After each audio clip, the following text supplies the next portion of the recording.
From the newly added Enforcer Tower to some more small minor balance changes, in this video we're gonna take a look at all of it. Hello everyone and welcome back to another update review video here on my channel. And today is the long-awaited Enforcer update review, in which we're not simply going to just take a look at this fella and call it a day, just like we did with Kingpin. We're also just gonna quickly take a look at the balance changes first, because these are also not too minor, so they shouldn't really take too long to talk about, while still basically being kind of important. So let's basically not waste any more time and start with the first balance changes that hit the shotgunner. The first thing that changed is his level 0 price, which got increased to $1,500, which is now $275 more expensive, but came with a small compensation of a small fire rate buff, which got lowered to 1.1 instead of 1.2. For level 0 to 1, the base spread also got heavily nerfed from 10 to 5, which definitely makes it a bit more minor, but honestly I don't really have much idea what the spread does. But if you basically are aware how it works, feel free to basically educate me down in the comments. So the next thing is, for level 1, it simply got also a price increase to $750 instead of $640. Then for level 2 got actually cheaper by just $50, so it only costs 1,500. The amount of pellets for level 3 and 2 also got reduced from 10 to 9. And the base spread is now 10 instead of 15 as original. However, he also received a small fire rate buff again in compensation, which is basically just 0.8 instead of 0.85. So nothing too severe, but I think it's just a small little thing. Level 3 basically only got a cost increase in case of $500, so basically being $500 more expensive. Overall, the spread stays the same, so the spread is only lower for the lower levels, so why ever that they did to do that, but anyway.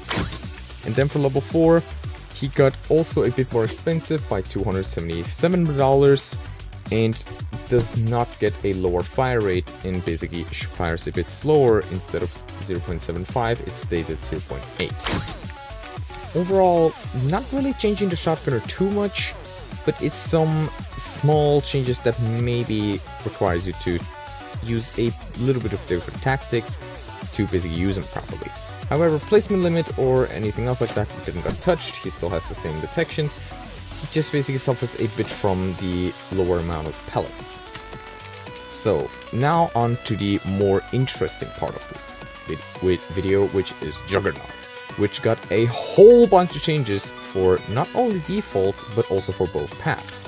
So let's go quickly over it. First thing that you may notice is that his placement cost got increased to straight up 10,000 instead of 8,500. But in compensation, most of its early levels got a small fire rate buff and damage buff as compensation. And as well, level 1 got cheaper by $200, and his damage got increased from 9 to 10, and also his fire rate got decreased a little bit from 0.15 to 0.14. The same basically for level 1, this damage stays the same. For level 2, the damage got buffed to level 15 instead of 14, but the upgrade cost stays the same, except for level 3 damage again being 30 instead of 28. Now for the both paths. Let's start with the top path first, because it's a bit more interesting. Because originally the fortify radius that basically causes debuffs to have a reduced effect time basically was not really too viable to use, considering it wasn't really too big of a net range and wasn't really changing it too much. But with this small balance change, this got changed heavily. First of all, his fortify radius got buffed from 10 to 13, and his debuff reduction time got buffed from 25% already to 35%. Then for level 5, the upgrade cost got increased by $5,000 and simply buffs the range of the fortify radius again to 14 and buffs the debuff time reduction to 40% instead of 25%. Then for level 6, he got $5,000 cheaper as, I guess, small balancing or small compensation. Besides that, level 6 also still keeps the same range. Instead of 13 as original, it still has 14. Instead of 30% debuff reduction, it's still 40%. And then for cherry on top, for top half, that didn't really got any price changes. The fortify debuff time reduction got buffed again, apparently, which unfortunately is not even mentioned in the balance change logs, from 40% to 50%. So it literally cuts the debuff time in half. And of course, the fortify radius got buffed again to 16, which, look at this range. This range is huge. You can definitely put way more towers in this than the original, and it definitely will work way more effectively against debuffs. So besides that, on to the bottom half, which also got some minor changes. First, of course, for level 5 and level 6, nothing really changed. Besides, of course, basically level 4 and 5 didn't change at all. Level 6 though got increased in cost by $10,000, but they removed the additional range upgrade that it usually would have received by basically 2. So instead of 28 range, it stays 26. The damage got buffed though from 135 to 140, and that's basically it for this level. Then for max, they basically decreased the cost by $20,000, I guess to make up for the early levels, I suppose. Well, the thing you might notice is that first the damage got nerfed from 180 to 165, then the range of course stays 26 instead of 28, and the boss damage multiplier actually gets a small upgrade from 1.4 to 1.5, which basically means he still works better against bosses, but overall his DPS got slightly reduced. But still, he's an absolute powerhouse, so I don't really think this will change him all too much. Now on to the one that is really, really weird, and also kind of funny, Kingpin. Because by his overall stats, nothing really changed.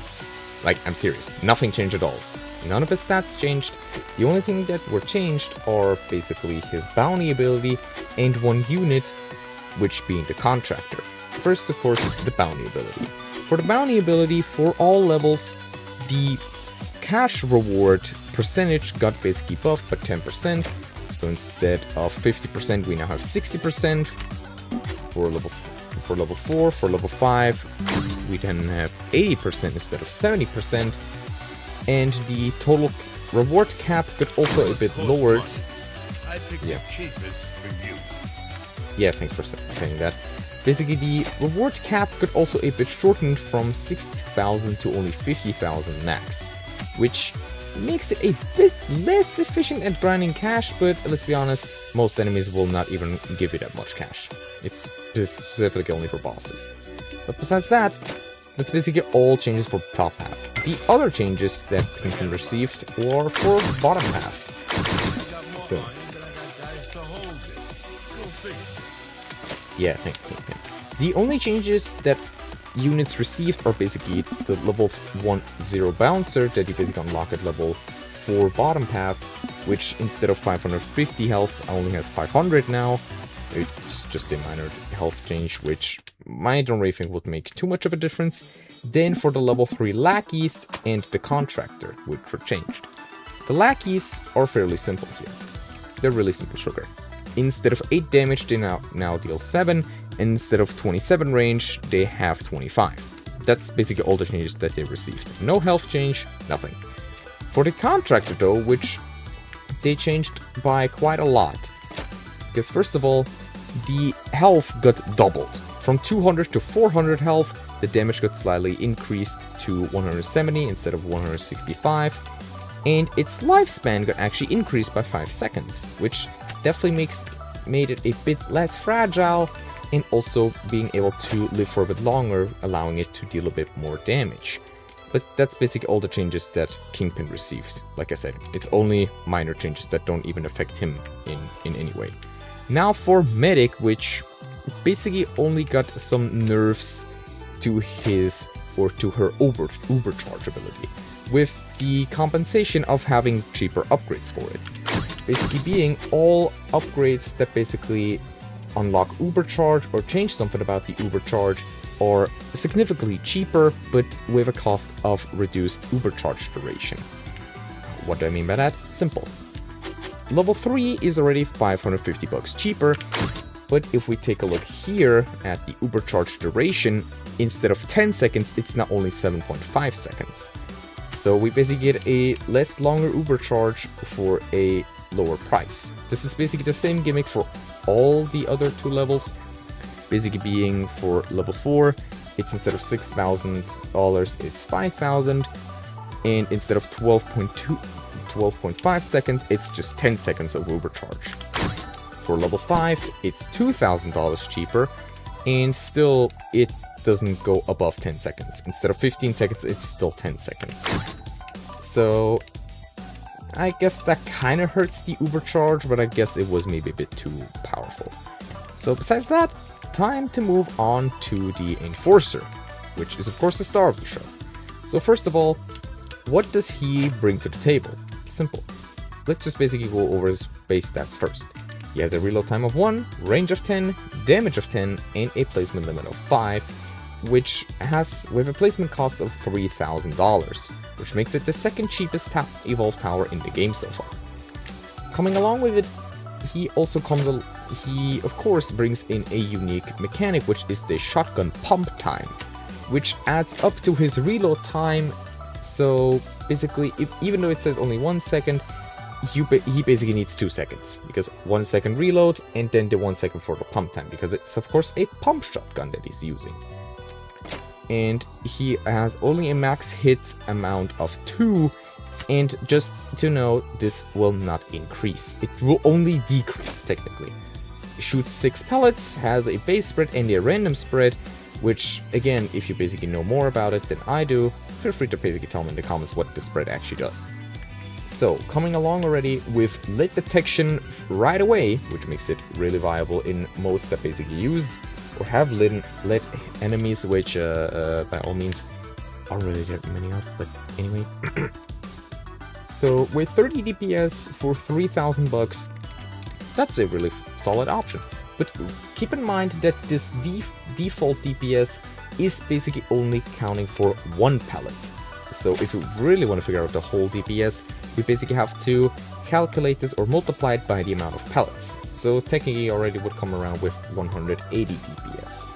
With only small crowd control, considering he can only hit 2 enemies at a time, but still really solid starter option. Then for $750, we get a range increase to 12, a reload time decrease to 0.85, and a reload or pump time decrease also to 0.85 seconds, which simply just increases his DPS by reducing both of his quote-unquote reload times. Then for the second, he gains a passive ability, which is literally the same gimmick as we see it with Necromancer and Engineer, Cowboy and Tesla. Unlike Tesla and Cowboy, that basically need to hit a certain amount of enemies to cause the special effect to trigger, this ability here that he gets, which is the Flashbang, works more similarly to the Engineer and the Necromancer. After doing a certain amount of damage, the event will trigger and will cause him to use this passive ability, which, as it says here, is a Flashbang. Alongside with level 2, for $2,650, he gets equipped with Hidden Detection, a small damage buff to 12, and of course the Flashbang, which here, as we can see, needs a damage requirement of 640, which, if you basically can't tell how this function works, let me quickly capitalize it for you. He basically, for Enforcer to use this ability, he needs to deal in total 640 damage until he basically will throw this Flashbang at enemies. As you can see here, Flashbang stun time is only a half a second, so not really something that you might notice, and a Flashbang stun radius of 4, which I guess can work considering it it can even unintentionally even hit flying enemies. And an upgraded shotgun, which simply just adds 2 additional pellets, which basically gives him a total amount of DPS of 6.47. Really solid option so far, and I gotta say, getting hidden detection this early really makes him a really valuable tower. Then for level 3, for $4,600, we get a bigger damage buff from 12 to 20, and basically this will be a thing that gets upgraded every single time. There is a damage buff that the amount of damage that has to be dealt for the Enforcer to use his flashbang will always be increased, except for a simple exception, but that's only one level. Basically being, instead of 640, it's now 1000, and the flashbang stun radius gets a bit increased to from 4 to 5, ending up at almost 100 DPS. Then for $7,250 for level 4, we again get a damage increase to 33, get a damage charge requirement increase to 1,500 damage, and a longer stun time, which, even though it's cut here, I'm pretty sure this is 0.75 seconds, so 3/4 of a second. Definitely a small little upgrade, ending up at almost 160 DPS, and yes, it's a 0.75 second stun duration. Now we basically can choose which path we want to go to, which really need to see that both paths basically have the same base cost, so you can basically choose without one of them basically being more dominant than the other. So I'm just quickly gonna get another one. And with this one, we're first gonna go for the top path. For $12,000, and you see there's a lot of stuff that gets unlocked. First, of course, a range increase from 12 to 17, a reload time decrease to 0.2, which is really fast, of course, and a damage decrease though to 14. Then we get the support helicopter ability, which basically allows you to move any of your towers, not other towers of other players, because of course they thought of that because that could end up in immense trolling, but also could have been used really tactically. But of course, I understand why that choice was made. For $2,500 that you have to pay to use it, with an initial cooldown of 90 seconds and a overall cooldown after use of 90 seconds as well. Then he unlocks the automatic shotgun, which now has no more pump time, fires automatically, but works in a really similar manner to Commando with his ammunition. Basically having a set amount of bullets, and after which all of those are fired, he basically has to reload quickly. Basically coming along first with only 25 bullets, a reload time of 1.5 seconds, a overall base spread and random spread decrease from 3.5 to 1.5, and from 2 to 1. The pellet count gets halved, and his shotgun max hits gets reduced to only 1 enemy. And the flashbang gets, here for some reason, the damage requirement gets decreased to 1,200. His flashbang stun radius gets a bit lowered, but the flashbang stun time gets upgraded heavily to 1.2 seconds. So to basically just put these two really simple to each other, bottom path focuses more on smaller crowd control, while top half morely focuses on better mobility with the ability and heavier single target DPS. That's basically all I can say about it. Then for $20,000 and level 6, we simply get a range increase to 19.5, a upgraded flashbang, which of course has now a damage requirement increase to 1,800, and a upgrade to the automatic shotgun, which increases the pellet count back to 6, and a total ammo count of 60, which allows him to fire for way longer before having to reload. But the reload time doesn't really get changed at all. And then for the final upgrade, we simply get a small damage buff from 14 to 18, and the final upgrade to the flashbang damage requirement, which ends up at 2,500 for $31,500. And just to basically quickly mention it, I think it's not a surprise that they definitely took inspiration from the Call of Duty Ghost for this design here. Like, the skull mask, it gives it instantly away, at least in my opinion. Well, simple, ending up at almost 500 DPS per pallet, by the way.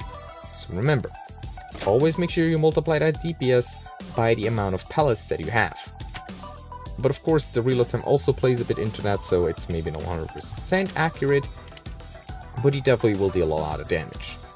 And now for the final part of this video, which is bottom path. Simple enough, let's begin. Again, for $12,000, we get a small range increase from 12 to 13, a small fire rate decrease to 0.7, and unlock the SWAT Van's ability, which calls it a SWAT Van every time you use it to assist you in battle, which, simple sugar, is basically just a unit that just runs over enemies and explodes until when it dies, being kind of like a Humvee and a tank of the military base combined. Basically coming around with 750 health, 10 defense, a speed of 7, and an explosion damage of 350, and even an explosion radius of 6, which unironically you can even use to hit flying enemies if you really want to. Not really recommended, but technically you can. Then for the flashbang upgrade, the damage charge requirement gets increased to 2000, and the flashbang stun radius gets buffed to 6.5. So to basically really quickly compare these two flashbangs, top half focuses more on longer stun time and smaller explosion, while bottom half focuses on, I guess, still kind of solid stun time, but a bigger explosion radius overall. So better for crowd control, more likely for better for single target DPS and just overall enemy obliteration. That's at least how I basically learned it. And of course, also a shotgun upgrade, which decreases the pump time again from 0.85 to 0.7 seconds. And a decrease to the base spread, which I guess makes it a bit more reliant when basically placing it on a straight path, I suppose. Like I said, I don't understand the spread mechanic. Then ending up already at 188.557 DPS, and also we are immediately able to summon in the SWAT Van, which I'm just going to get used to here. Considering these two abilities even come along with some really unique sound effects and a unique voice line, quote unquote. And we can see here the SWAT Van is literally just a big buffed Humvee that can explode like a tank. Really simple sugar. Then for level 6, for $15,000, being a lot cheaper than top half, but of course this has its reasons, we get a damage increase from 33 to 38. The SWAT Vans get upgraded, get a health increase to 1,200 health, a explosion damage increase to 450, and a defense increase to 15%. Then the flashbang also gets upgraded with, of course, a higher damage requirement with around 2,500, and a flashbang stun time increased to simply 1 second, and adding 2 additional pallets to it, which ends up at 10, which gives us 271.43 DPS. So definitely not bad so far. And now for the final level, for $20,000, first of all, he gains stun immunity, 14 range, and 45 damage, and gets the final upgrade to his flashbang and the SWAT Vans. Which, first of course, the SWAT Vans, which now sends out 2 at the same time per usage, and are also now equipped with a machine gun, which is literally if you just take a level 3 Humvee and buff it up a lot. It's literally like that. With, of course, another health increase to 1,500, a explosion damage increase to 550, and of course machine gun dealing 10 damage with a cooldown of 0.15 seconds and a range of 25. So literally like a level 3 Humvee, but on steroids, I suppose.